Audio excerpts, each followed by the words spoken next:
Model মসজিদ, model মসজিদ কেউ ভাঙে নাই। বুঝলেন? কথা কয় না। মডেল মসজিদের দিকে তাকালেই কিন্তু শেখ হাসিনার কথা মনে হয়। যাই বলেন তাই বলেন, আপনার খারাপ লাগলো, আমি সত্যি কথা বলছি। মনে হয় না যে এই মসজিদটা তার হাতে হয়েছে, যেভাবেই হোক হয়েছে, আলহামদুলিল্লাহ। কথা কয় না। এই মসজিদ কি ভেঙেছে? মসজিদ ধরেন ধানমন্ডি ভেঙে ফেলিয়েছে, ভাষণ দেশ, তাই এরপরে বলিছে যদি আবার ভাষণ দেয় তাহলে আরো ভাঙবে। কিন্তু এই মসজিদে কেউ হাত দিতে পারবে? তাহলে শেখ হাসিনা 16 বছরে কিছু করুক আর না করুক, মসজিদটা করে গেছে যে কাজটার জন্য। অন্তত এই মসজিদগুলো যতদিন আছে ততদিন গুনাহ যা হয় হোক, অন্তত ওই মসজিদে নামাজ পড়লে কিছু সওয়াব তো পাবে। কথা কয় না। কুরআন হাদিস যদি সত্য হয়, কেউ যদি বলে যে না পাবে না, এই সওয়াব কাজে লাগুক আর না লাগুক পরের কথা, কিন্তু পাবে এটা নিশ্চিত। কথা কয় না, সে সওয়াব পাবে। শেখ হাসিনা কেন, ও যদি ফেরাউনও হয়, ভালো কাজের জন্য আল্লাহ তার সওয়াব দেবে। হতে পারে খারাপ কাজ আরো বেশি হয়ে গেছে, সে জাহান্নামে চলে গেছে। কথা কয় না। কিন্তু ভালো কাজের কোরআন যদি সত্য হয়, হাদিস যদি সত্য হয়, ভালো কাজ যে করবে, আল্লাহ বলেছেন যে আমি কারো আমল নষ্ট করি না। ক্ষমতায় কেউ স্থায়ী হয় না, হোক না সে হাসিনা কিবারে না, সে আরটা চিরকাল থাকে না। ক্ষমতায় কেউ স্থায়ী হয় না, মুজিবুর বেশি দিন থাকেনি, জিয়াউর কেউ তো রাখেনি। এরশাদ চলে গেছে পৃথিবী ছেড়ে, এরশাদ চলে গেছে পৃথিবী ছেড়ে, কেউ আজ তার কথা কয় না। ক্ষমতায় কেউ স্থায়ী হয় না, হাসিনা ক্ষমতা ধরে রাখতে আয়না ঘর বানিয়েছিল, জনগণের রোশানলে দাদার দেশে পালিয়ে গেল। হাসিনা ক্ষমতা ধরে রাখতে আয়না ঘর বানিয়েছিল, জনগণের রোশানলে দাদার দেশে পালিয়ে গেল। ডিবি হারুনের পাশে আর, ডিবি হারুনের পাশে আর পরিমণিদের দেখা যায় না। ঠিক না বেঠে? ক্ষমতায় কেউ স্থায়ী হয় না, হোক না সে হাসিনা কিবারে না, সে আরটা চিরকাল থাকে না। ঠিক না বেঠে? থাকে। সম্মানিত ভাইয়েরা, গানটা গেয়েছি রাজনীতি নিয়ে নয়, বরং একটা বিষয় বোঝানোর জন্য গেয়েছি। সেটা হলো শেখ হাসিনা দেশ থেকে যাওয়ার পরে আওয়ামী লীগের অফিসে আগুন দিয়েছে না দেয় নাই? নৌকা ভেঙেছে না ভাঙে নাই? মূর্তি ভাস্কর্য ভেঙেছে না ভাঙে নাই? বঙ্গবন্ধুর যত মূর্তি ছিল রেখেছে একটা? আওয়ামী লীগের কার্যালয়, এমনকি বঙ্গবন্ধুর স্মৃতি বিজড়িত শেখ রাসেল, শেখ জামাল, শেখ কামাল, শেখ হাসিনা, শেখ রেহেনা, শেখ ফজিলাতুন্নেসা, বঙ্গবন্ধু শেখ মুজিবুর রহমান, এ তার স্মৃতি বিজড়িত ধানমন্ডির বাড়িটাও ভেঙে ফেলেছে। ঠিক না বে ঠিক? একটা জায়গায় হাত দেয় নাই। বলেন তো কোন জায়গা? হ্যাঁ, কবরস্থান। তো বিএনপিও করে না। মডেল মসজিদ, মডেল মসজিদ কেউ ভাঙে নাই। বুঝলেন? কথা কয় না। মডেল মসজিদের দিকে তাকালেই কিন্তু শেখ হাসিনার কথা মনে হয়। যাই বলেন তাই বলেন, আপনার খারাপ লাগলো, আমি সত্যি কথা বলছি। মনে হয় না যে এই মসজিদটা তার হাতে হয়েছে, যেভাবেই হোক হয়েছে, আলহামদুলিল্লাহ। কথা কয় না। এই মসজিদ কি ভেঙেছে? মসজিদ ধরেন ধানমন্ডি ভেঙে ফেলিয়েছে, ভাষণ দেশ, তাই এরপরে বলিছে যদি আবার ভাষণ দেয় তাহলে আরো ভাঙবে। কিন্তু এই মসজিদে কেউ হাত দিতে পারবে? তাহলে শেখ হাসিনা 16 বছরে কিছু করুক আর না করুক, মসজিদটা করে গেছে যে কাজটার জন্য। অন্তত এই মসজিদগুলো যতদিন আছে ততদিন গুনাহ যা হয় হোক, অন্তত ওই মসজিদে নামাজ পড়লে কিছু সওয়াব তো পাবে। কথা কয় না। কুরআন হাদিস যদি সত্য হয়, কেউ যদি বলে যে না পাবে না, এই সওয়াব কাজে লাগুক আর না লাগুক পরের কথা, কিন্তু পাবে এটা নিশ্চিত। কথা কয় না, সে সওয়াব পাবে। শেখ হাসিনা কেন, ও যদি ফেরাউনও হয়, ভালো কাজের জন্য আল্লাহ তার সওয়াব দেবে। হতে পারে খারাপ কাজ আরো বেশি হয়ে গেছে, সে জাহান্নামে চলে গেছে। কথা কয় না। কিন্তু ভালো কাজের কোরআন যদি সত্য হয়, হাদিস যদি সত্য হয়, ভালো কাজ যে করবে, আল্লাহ বলেছেন যে আমি কারো আমল নষ্ট করি না। হুজুরা বলেন আল্লাহর কথা সত্য বলছি না মিথ্যা বলছি? হুজুরা বলেন আল্লাহ কারো নেক আমল বিনষ্ট করে? করে না, আবার বদ আমলেরও প্রাপ্য শাস্তি আল্লাহ বুঝে দেবে, কারণ আল্লাহ কাহার, আল্লাহ কারে বুঝে দিতে অসুবিধা নেই, তিনি খালেক, তিনি মালিক, সুতরাং তিনি বুঝে দেবেন। তো এই মসজিদের কথা কেন বললাম? আজকের মাহফিলটা একটা মসজিদের উন্নয়নের জন্য। আমার জীবনে অনেক খারাপ কাজ থাকতে পারে, আমার জীবনে অনেক অন্যায় থাকতে পারে, আমার জীবনে সিনেমা, মদ, গাঁজা, ফেন্সিডিল, পরকিয়া, অন্যের বোর সাথে বেড়া ভাঙা সব থাকতে পারে। এর পাশাপাশি কিছু ভালো কাজ যদি থাকে, খারাপ কিছু হয়? হ্যাঁ হ্যাঁ, একা ইট ধরি তো মুরগি, তুই তো মুরগি পুষিস না, তোর মাল্লিকা কথা কয় না। যার মুরগি আছে সে না হয় তারটা ধরে খাবে, এই ভয়তে মেরেছে। আমাদের সভাপতি তো মুরগিই নেই, তা মারলো কেন? ওই যে শিয়াল। তাহলে আল্লাহ আমাদের যদি শিয়াল বানাইতো, বিনা কারণে ইট খাওয়া লাগতো। আবার দেখেন, আমি চিন্তা করি আল্লাহ এদের কি সফটওয়্যার লোড করিতেছে, সুন্দর করে ইনস্টল করিতেছে যে তোরা খবরদার জন্য দিনের আলোতে বেরোবি না। বাচ্চা শিয়াল আমি এত খুঁজি, আমার সফরসঙ্গীরাও জানে যে আমার একটা শিয়াল পুষার খুব শখ। পাখি পুষেছি, মুরগি পুষেছি, হাঁস পুষেছি, খরগোশ আমার বাড়ি আছে, বানরও পুষেছি। শিয়াল আমার একটা শখ, কুত্তাও পুষেছি। হরিণ আমার সার পোষে, ও হরিণের মেলা খরচ, ও পুষতে হবে, পুষে সরকারের দিয়ে দিতে হবে। তা যাই হোক, শিয়ালও নিয়ে যায়। ভাই ভালো কথা বলিস, আমার সারের আছে, দেখি যদি, আমার একটু শখের জায়গা থেকে বললাম। এই শিয়াল বাচ্চা আজ পর্যন্ত একটারও দেখলাম না যে কোনো জায়গা থেকে বের হইতে, মানে সফটওয়্যার আল্লাহ লোড করে দিয়েছে, তুই বাচ্চা তাই কি, ও কোনোদিন ওর মার বলিনি যে মা তুই না হয় আমলিক করিস, আমি তো বিএনপির লোক। কথার কথা মানে ঠিক কথা না, যে তুই না হয় আমলিক করিস, তোর অসুবিধা আছে, অপরাধ আছে, তা আমি তো বিএনপির লোক, তা আমি এখন বেরোতে পারবো না কেন? এই কথা বললেও কোনো বাচ্চা বের হয়েছে? হয় নাই। তার মানে ওর মেমোরিতে হইলো যে আমরা যাই করি তাই করি, আমরা মুরগি সর, আমরা আর দিনের আলোতে বেরোনো যাবে না, তাহলে আমাদের বাড়ি টানা করি ফেলবে। কথা কি বোঝা গেছে? তাহলে আল্লাহর শুকরিয়া কেন আদায় করবো না বলেন তো? আরো যদি উদাহরণ দিই, মানে এইভাবে উদাহরণ দেবো, রাত শেষ হয়ে যাবে। আরো আরো আরো আল্লাহ কোরআনেই বলে দিয়েছে, আমার নিয়ামতের কথা যদি তোমরা লেখো, পৃথিবীর সব গাছ যদি কলম বানাও, আর পৃথিবীর সব পানি যদি কালি বানাও, সব শেষ হয়ে যাবে, কিন্তু আমার নিয়ামতের কথা লেখা শেষ হবে না। সুবহানাল্লাহ বলবেন না? বলেন আলহামদুলিল্লাহ।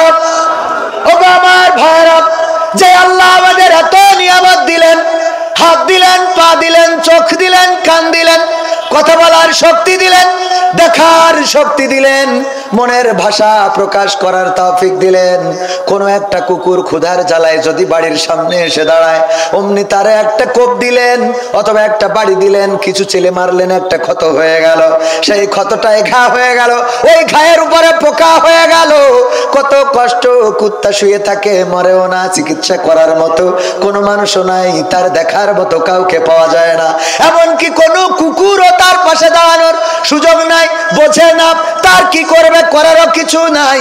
ওগো আমার ভাইরা, আল্লাহ যদি চাইতেন আমাদের এমন কোন প্রাণী করে পাঠাতে পারতেন যে আমাদের মানুষের দরজায় দরজায় ঘুরে বেড়াতে হতো, আর মানুষের দরজায় দরজায় দাঁড়ায় হয়তো তা কারো লাথি, কারো ঝাঁটা, কারো ইট, কারো পাটকেল, কারো আক্রমণের শিকার হয়ে যেতাম।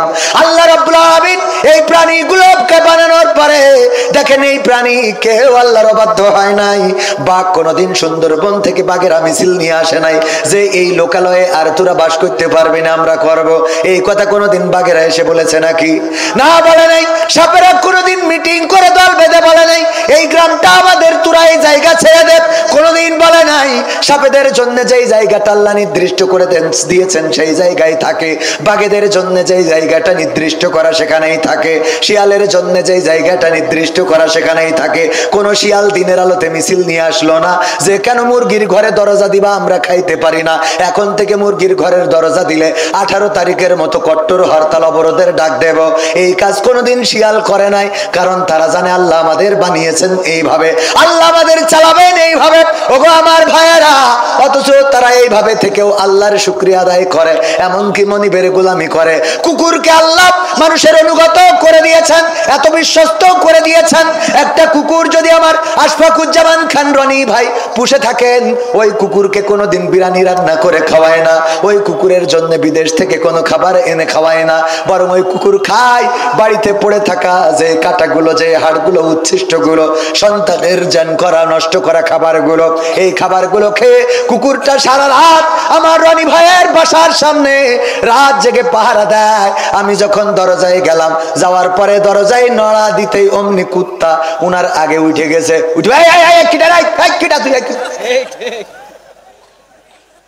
ঠিক না ভাই? ঠিক। উনি এখনো চেতন পায় নাই, কুত্তা চেতন পেয়ে গিয়েছে। এই কে তুই? কেন এসেছিস? কিসের জন্য এসেছিস? তোর এখানে আসার সাহস দিয়েছ কিনা? এই রাত্রে তোর কাজ কি? তুই আগে বিএনপির লোক না আওয়ামী লীগের সেইটা ক। মানে ওর ভাষায়ও এটাই বলে, কোন দলের লোক আগে সেইটা। যদি আমি কিছু না বলে আবার দরজায় টুকা দিতে থাকি অথবা ঢুকার চেষ্টা করি, কুত্তা আমার দিকে এগিয়ে আসবে না? আসবে না? মালিক যখন ডাক শুনলো, আশফাকুজ্জামান খান রনি উঠে চলে আসলো। না জানি বাড়ি থেকে এসেছে। আসার পরে যদি দেখে কবির বিন সামাদ, আচ্ছা ঠিক আছে, বিএনপি জামাত এখন তো ফাইট চলছে ভালোই, চললেও অসুবিধা নেই, আমাদের সাথে ভালো সম্পর্কটা ভালো, এই জন্য কবির বিন সামাদ জামাতের লোক হলেও অসুবিধা নেই। আস্তে করে কুকুর, এই কুকুর একটা ধমকের পরে আর একটা বারের জন্যে আমার সাথে খারাপ আচরণ করবে? শুধু একটা ধমকে খারাপ আচরণ বন্ধ হয় না, আরো কিছু হয়। সেটা কি জানেন?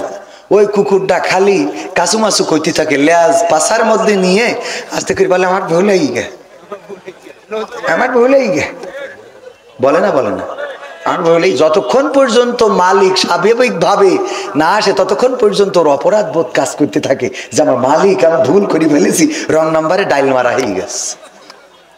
ঠিক না ভাই? ঠিক। ওগো আমার ভাইয়েরা, এই কুকুরটা উচ্ছিষ্ট খেয়ে কতটা অনুগত। আবার যদি রনি ভাই উঠার পরে দেখে না আমার পরিচিত কেউ না, এমন কেউ এসেছে আমার বাড়ি চুরি করার জন্য, অমনি লাঠি যদি একটা হাতে নেয়, কুকুর আগে যায় না রনি ভাই আগে যায়? কুকুরটা আগে চলে যায়। ওই মানুষটা যদি জঙ্গলের মধ্যে ঢুকে যায়, রনি ভাই না ঢুকলেও কুকুরটা জঙ্গলের মধ্যে পর্যন্ত চলে যায়। একটু হাড় খাওয়ার পরে, একটু কাটা, একটু উচ্ছিষ্ট খাওয়ার পরে যদি একটা কুকুর তার মালিকের এত অনুগত হয়, আমরা যে রবের থেকে জীবনটা পাইলাম, আল্লাহ বললেন কাইফা তাকফুরুনা বিল্লাহি ওয়া কুনতুম আমওয়াতান ফাহইয়াকুম সুম্মা ইউমিতুকুম সুম্মা ইউহয়িকুম সুম্মা ইলাইহি তুরজাউন। আমার আল্লাহ বললেন, ওগো আমার বান্দারা, কেমন করে তোমরা আমাকে ভুলে গেলে, আমাকে অস্বীকার কেমন করে করো, অথচ তোমরা ছিলে মৃত, তোমাদের কোনো জীবন ছিল না, তোমাদের কোনো আকার ছিল না, আকৃতি ছিল না। আমি আল্লাহ তোমাদের জীবন দিলাম, আকার দিলাম, আকৃতি দিলাম। আবার একদিন আমি তোমাদের মৃত্যু ঘটাবো, আবার একদিন আমি তোমাদের পুনরুজ্জীবিত করব। বেলা শেষে ফিরে যাওয়া লাগবে কার কাছে? কার কাছে? যে আল্লাহ আমাদের জীবন ছিল না, 1900 সালে জন্মগ্রহণ করেছেন এমন একজনও কি এখানে আছেন? 1900 সালে একজনও নাই। অথচ 1900 সালেও এই বাংলাদেশে মানুষ ছিল না, এই পৃথিবী ভর্তি মানুষ ছিল। 1900 সালে জন্মগ্রহণ করা মানুষ একজনও নাই। আবার 2100 সালে 2100 সালে 2100 সালে এখানে আমরা যারা আছি একজনও থাকবো এমন কোন গ্যারান্টি কেউ দিতে পারবেন? 2100 সাল আমাদের জীবনে আর আসবে না। 2000 সাল আমাদের জীবনে অনেকেই পেয়েছি, ঠিক কিনা? 2000 সাল পেয়েছি, কিন্তু 2100 সাল আমাদের জীবনে আসবে না। যদি আসেও তাও দেখবেন যে টাওয়ার আছে কিন্তু নেটওয়ার্ক পাচ্ছে না। মানে জীবনটা আছে কিন্তু চাচা কোনে যাবেন, মানে দাঁত পড়ি যে জিগর গাছাও ভালো করে বের হবে না মুখ থেকে, ঠিক না বে ঠিক? আরো নেটওয়ার্ক যদি চলে যায় জিজ্ঞেস করবেন যে চাচা দুপুরে কি দিয়ে খেলে, তোমার চাচি বললো যে শাড়িটা ছিঁড়িয়ে গেছে, হাকু তাই যাচ্ছি জিগর গাছা মুখ। মানে একটা বলবেন আর একটা শুনবে, তাই না? বলে তাইলে দুনিয়া নেটওয়ার্ক আপ ডাউন করবে। তাইলে দুনিয়ার পরে এই যে আল্লাহ আমাদের নিয়ামত দিলেন, বানালেন, পাঠালেন, উঠাই নেবেন, আল্লাহর শুকরিয়া আদায় করি না ভাইয়েরা আমার? মারা যাওয়ার পরে তো তার কাছেই দাঁড়াতে হবে। আল্লাহ বলবেন ইকরা কিতাবাকা কাফা বিনাফসিকা লিয়াউমা আলাইকা হাসিবা। ওগো আমার ভাইয়েরা, শুধু তাই নয়, বইটা দেখাতে চাইলাম, আল্লাহ বলল পড়ো তোমার কিতাব, পড়ে তুমি তোমার হিসেব করার জন্য নিজেই যথেষ্ট। এই কিতাব আল্লাহ ধরাই দেবে। শুধু তাই না, একজন মারা যাওয়ার পরে যদি ফোনটা চেক করেন তাইলে বোঝা যায় আল্লাহর বান্দা কোন দিকে যাবে। ঠিক না ভাই? ঠিক। দুনিয়ার পরে খালি ফোনটা চেক করলে বোঝা যায়। আমার তো মনে হয়, আমি একটা হাদিসে পড়েছিলাম, কোন ব্যক্তির মৃত্যুর সময় এসে গেলে আল্লাহ একটা তদন্ত টিম পাঠায়, তদন্ত কমিশন। তারা আসে, ফেরেশতারা এসে তদন্ত করে এই বাড়িতে জায়নামাজ আছে কিনা, টুপি আছে কিনা, তাসবিহ আছে কিনা, সে ভালো কাজ করেছে কিনা, বাড়িতে অন্যায় কোনো কিছু আছে কিনা, এবং এইগুলো নিয়ে যে রিপোর্ট করে যে না এই বান্দার বাড়িতে গিয়েছিলাম, তার রিপোর্ট ভালো, সে নামাজ পড়ে, রোজা করে, ভালো মানুষ। তো এই কথা বললে তার রূহটা নিয়ে যাওয়ার সময় ফেরেশতারা ওয়েলকাম জানাতে থাকে, দাঁড়িয়ে যায় দুই পাশে এবং ওয়েলকাম জানায়। আর রিপোর্ট যদি হয় খারাপ, যে এর বাড়ি গেলাম টেলিভিশন হাফিজাউল্লাহ আছে, কি টেলিভিশন শরীফ আছে না নাই? টেলিভিশন শরীফ, সিরিয়াল শরীফ দেখে, তারপরে বাড়ি কোরআন শরীফ নেই, তারপরে মোটামুটি নায়ক নায়িকার নাম সব মুখস্থ, দিয়ালে পোস্টার লাগানো শাবনূর, সালমান শাহেদের। এইগুলো রিপোর্ট যখন করে তখন আযাবে ফেরেশতারা হাতুল নিয়ে দাঁড়ায় থাকে আর কয় যা কুপান দিচ্ছি, খেলা হবে, আর একটুকুন ওয়েট কর। হাদিসে পড়া, মৃত্যুর খবর বইয়ে পড়া, অনেকে আবার দলিল খুঁজবেন তো, মৃত্যুর খবর বইটাতে পড়েছি ভাইয়েরা আমার। তো আমার মনে হয় এখন ফেরেশতাদের এসে ঘর বাড়ি মাড়ি চেক করা লাগবে না, ও যদি বটতলায় থাকে মোবাইলটা চেক করে চলে গেলেই হবে। কথা বোঝেননি মনে হয়? কারণ বাড়ি ফোন ধরে আসার দরকার নেই, ওই হাতের ফোনটা চেক করলি, এ কোন আল্লাহর ওলি, কোন রং নাম্বারে ডায়াল করে, কার সাথে রাত্রি কথা বলে, কয় মিনিট কথা বলে, কথা কয় না। বিলকিস কেমন আছো? আরে আমার বিলকিস আছে না নাই? আজকালকের ছেলেরা বই নিয়ে আর বসে না, ও বাবা গুগলে সার্চ করিয়া পড়ি। ওরে কালের মেয়েরা কোরআন হাদিস ধরে না, এখনকার মা বোনেরা কোরআন হাদিস পড়ে না, ও আল্লাহ টিকটকে ভিডিও ওরা করে। আজকালকের ছেলেরা বই নিয়ে আর বসে না, গুগলে সার্চ করিয়া পড়ি। আগের সময় প্রেম করিলে সভাপতি বলতো পাইছো কি, এখন বলে শখ করিয়া বাবু তুমি খাইছো কি। আগের সময় প্রেম করিলে আমার মুরব্বীরা বলতো পাইছো কি, এখন বলে শখ করিয়া বাবু তুমি খাইছো কি। লজ্জা শরম নাই, আইলাম কোন জামানাই, লজ্জা শরম নাই, আইলাম কোন জামানাই, ভবিষ্যৎ দেখি অন্ধকারে। আজকালকের ছেলেরা বই নিয়ে আর বসে না, ও বাবা মোবাইলে সার্চ করিয়া পড়ি। নতুন করে হয়েছে চালু এখন আবার কোন ট্রেন্ড, পরিচয় করাই দেখি এই আমার গার্লফ্রেন্ড, আছে না নাই? নতুন করে হয়েছে চালু এখন আবার কোন ট্রেন্ড, পরিচয় করাই দেখি এই আমার বয়ফ্রেন্ড।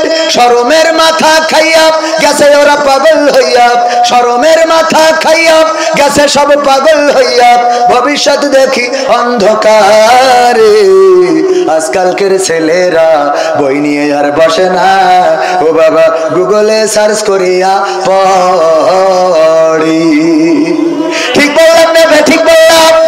আমার তরুণ যুবকেরা এখন আগের মতো বই নিয়ে বসে না, যুবকরা বেপথগামী হচ্ছে, কিশোর গ্যাং নামের বিভিন্ন সংগঠন করছে, আর সেখানে মদ গাঁজা ফেন্সিডিলের প্র্যাকটিস করছে, ক্রাম বোর্ডের আড্ডায়, তাসের আড্ডায় আছে, এমনকি অন্যায় পথে পা বাড়ায়, ট্রেনিং করে কেমন করে মারামারি করতে হবে, কেমন করে কাটাকাটি করতে হবে, কেমন করে অস্ত্র চালাতে হবে। ও আমার ভাইয়েরা, আজকে অনেকে আছে তাদের হাতে অস্ত্র তুলে দেয়, তাদের হাতে কলম দেয় না, খাতা দেয় না, তাদের হাতে বই দেয় না, অস্ত্র তুলে দেয়। আমি বলতে চাই আমার তরুণ যুবক কিশোর ছাত্র ছাত্রী যারা আছে তাদের হাতে যদি কোরআন তুলে না দেন তাইলে আগামী দিনে সন্তানের হাতে বাবা খুন হবে, সন্তানের হাতে মা খুন হবে, গ্রামে শান্তিতে বসবাস করতে পারবে না, ভার্সিটি কলেজ ইউনিভার্সিটিতে লেখাপড়ার পরিবেশ থাকবে না। এই কোরআন সকল ছাত্র ছাত্রীদের হাতে তুলে দেওয়ার দরকার আছে না নাই? যেহেতু সংস্কার হচ্ছে, আজকে স্কুল কলেজে যে গোলমাল, ওই যে কুয়েটে যে মারামারি হয়েছে, রক্তক্ষয়ী সংঘর্ষ হয়েছে, রক্তাক্ত করা হলো আমার ভাইদেরকে, কারো না কারো মায়ের সন্তান, কারো না কারো ভাইয়ের কারো না কারো ভাই, কারো না কারো বোন, এমন যাদের উপরে আক্রমণ করা হলো, রক্তাক্ত করা হলো, ওই মানুষগুলো যদি নৈতিক শিক্ষায়, কোরআনের শিক্ষায়, হাদিসের শিক্ষায় নিজেদেরকে শিক্ষিত করতো তাইলে এমন আক্রমণ করার সাহস পেত না। এই জন্য দাবি জানাবো, এই সংস্কারে যেমন স্বৈরাচার ফ্যাসিস্ট সরকারের অনেক কিছু ঢুকানো হয়েছে, ওই সাথে যেন প্রতিটা ক্লাসে আল্লাহর কোরআন এবং হাদিসকে বাধ্যতামূলক করা হয়। এই দুইটা বাধ্যতামূলক করলে সমাজটা কেমন করে পরিবর্তন হবে?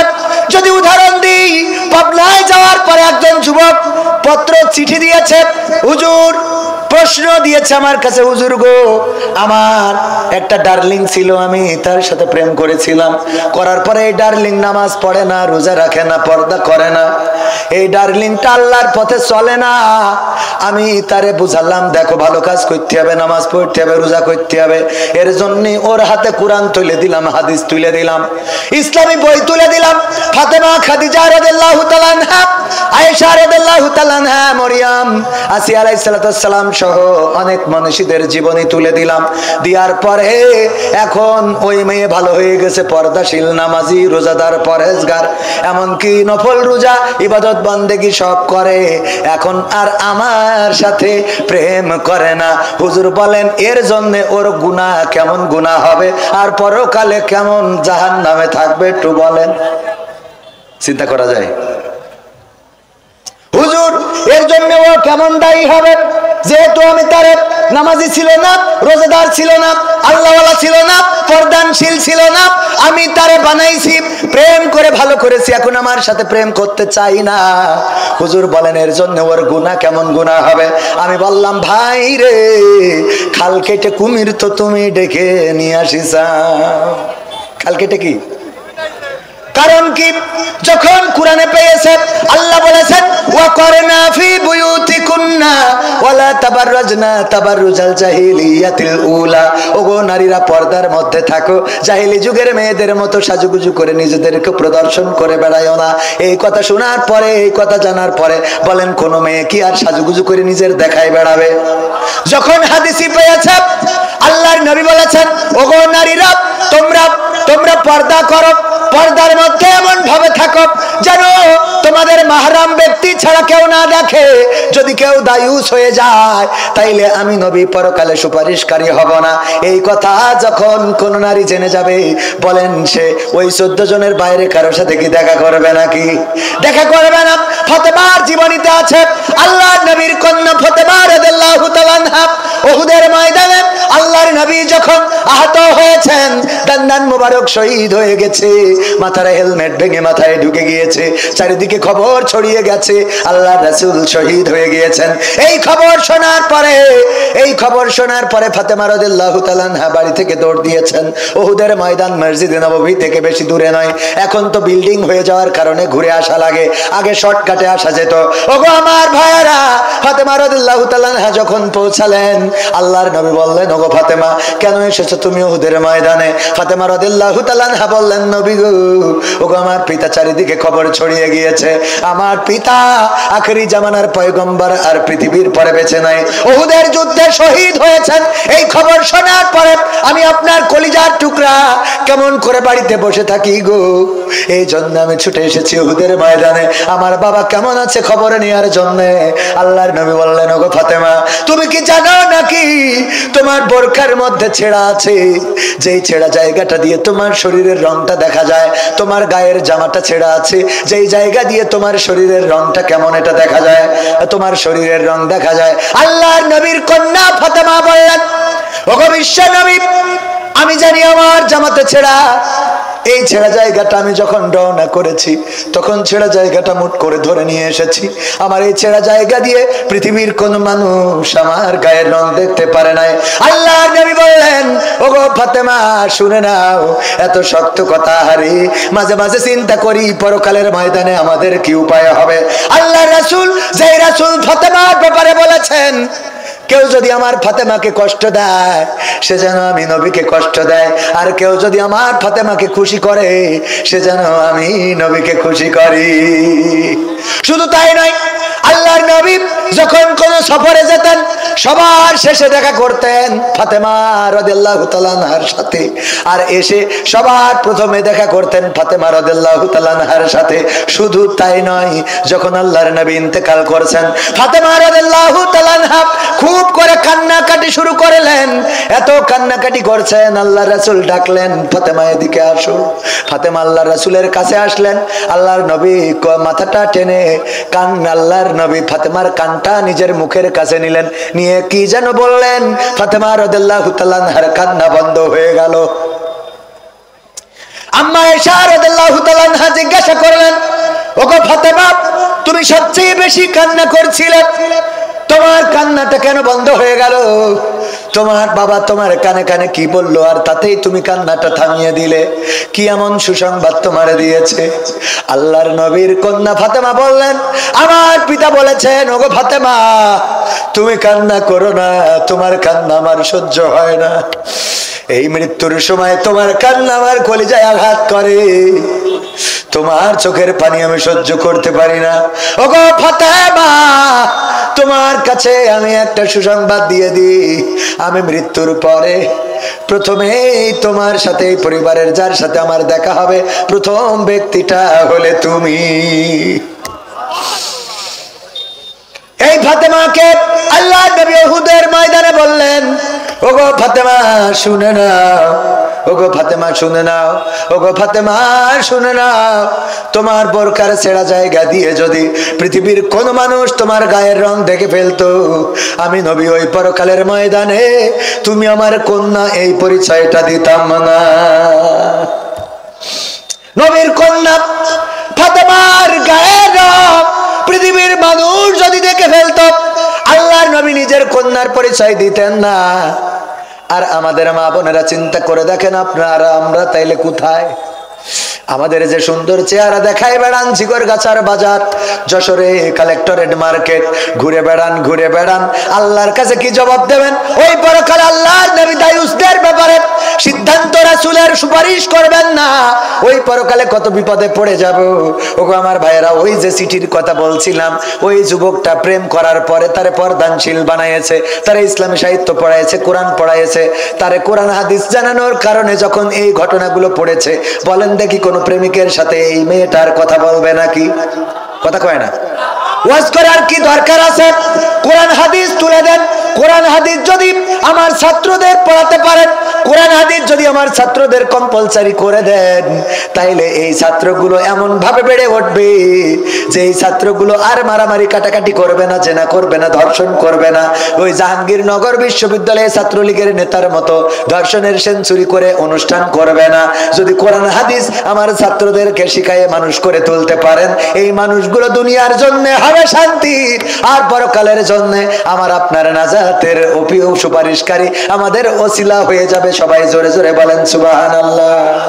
আমরা এমন সন্তান করতে রাজি আছি না নাই? আমি প্রথমে যে আয়াত তেলাওয়াত করেছিলাম, আল্লাহ বলেছেন ইয়া আইয়ুহাল্লাযীনা আমানু কু আনফুসাকুম ওয়া আহলিকুম নার। ওগো ঈমানদারেরা শোনো, তোমরা নিজের আগুন থেকে বাঁচো এবং তোমাদের সন্তানদেরকে আগুন থেকে বাঁচাও। ভাইরা আমার, দাঁড়ানো ভাইরা, আমি যে কথা বলছি এগুলো কি কোরআন হাদিসের মধ্যে না বাইরে? মধ্যে। যদি কোরআন হাদিসের কথা বলি, ওই ফাঁকা গ্যাপটা একটু পূরণ করে দেওয়া যায় না আমার শোনো ভাইরা, আমার যুবকেরা, আমার কলিজার টুকরারা? আমি বিশ্বাস করি যে আপনারা বাকি জায়গাটুকু পূরণ করে দিবেন। রাস্তায় অনেকেই দাঁড়ানো আছেন, ওখান থেকেই যেহেতু শোনা যাচ্ছে, দেখা যাচ্ছে, এসে বসবেন কেন? এই নিয়ত করেছেন এখানে বসলে আসলে আল্লাহ রাব্বুল আলামিন শুধু সওয়াব দেন না, জীবনের আমলনামা থেকে সগীরা গুনাহগুলো মাফ করে দেন। বলেন সুবহানাল্লাহ। সগীরা গুনাহগুলো ঝরে যেতে থাকে, আর কি সওয়াব 10টার মধ্যে শেষ। তো আর অল্প সময় আছে, এই অল্প সময়ের মধ্যে কিছু সঙ্গীত শোনানোর দরকার আছে না নাই? কিছু সঙ্গীত, হ্যাঁ হ্যাঁ ওই সেটাই তো বললাম যে কোরআন হাদিস এটা যদি স্কুলেও শিখায় তাহলে আমাদের স্কুলের ব্যাপারেও কোনো আপত্তি নেই, কথা কয় না। যদি অনেকেই মনে করে হুজুররা খালি মাদ্রাসা, না, স্কুলে কোরআন হাদিস শিখান, আমরা স্কুলে পড়াতে বলবো, কথা কয় না। যেমন আমি বলি, অনেকেই মনে করে এখন আবার বিএনপির ভাইরা আপনার মতো যারা থাকে যে হাত উঁচু করায়, আল্লাহর পথে, দিনের পথে, কোরআনের পক্ষে, ইসলামের পক্ষে থাকতে রাজি কারা কারা হাত উঁচু করেন। আরে বাবা, ওরে বাবা, আমি মানে এটা বলছি, অন্য জায়গার উদাহরণ দিচ্ছি। এই যে হাত উঁচু করায়, বিএনপির নেতা কয় হুজুর তা ভোট তো করে দিয়ে গেলেন, তা আমরা বিএনপিরা কি দোষ করেছি? মানে আমরা ইসলামের পক্ষে তুলে দিয়ে গেলি মনে করে জামাত ইসলামের পক্ষে তুলে দিয়ে গেলি, কথা কয় না। এই কি মনে করে জামাত ইসলামের পক্ষে? আমি ক্লিয়ার করে দিয়ে বলছি, এই বাংলাদেশে যদি আওয়ামী লীগও আল্লাহর জমিনে আল্লাহর কোরআন কায়েম করতে চায়, সেই আওয়ামী লীগ করতে আমাদের কোনো আপত্তি নাই। সেদিন একজন বলছে তাই বলি আওয়ামী লীগ দিয়ে করাবো না। আমি বলছি শেখ হাসিনাও যদি কোরআন কায়েম করে দিতে চায় তার এই দেশে আনতে কোনো আপত্তি নাই। বলছে ও কোরআন কায়েম করলে ওদের নেবো না। মানে ওর এত রাগ, বলছে ওদের নেবো না, বলছে আপনি ওর বাদে ঠিক অন্য কথা কন। মানে এত রাগ ওর। আমাদের মসজিদের সাবেক ইমামের মতো, সাবেক ইমামের আমি বলছি আল্লাহ যদি চায় শেখ হাসিনারও আল্লাহ ক্ষমা করি জান্নাত দিতে পারে। তা বলছে আল্লাহ তো তোর মতো পাগল হয়ে গেছে। বললাম কে? তা বলছে পাগল হয়ে গেছে না, আল্লাহ শেখ হাসিনারও ক্ষমা করবে, এটা মানতে হবে। আমি বললাম আল্লাহ সালি ফেরাউনেরও ক্ষমা করতে পারে। তা বলছে আমরা রয়েছি কি করতে?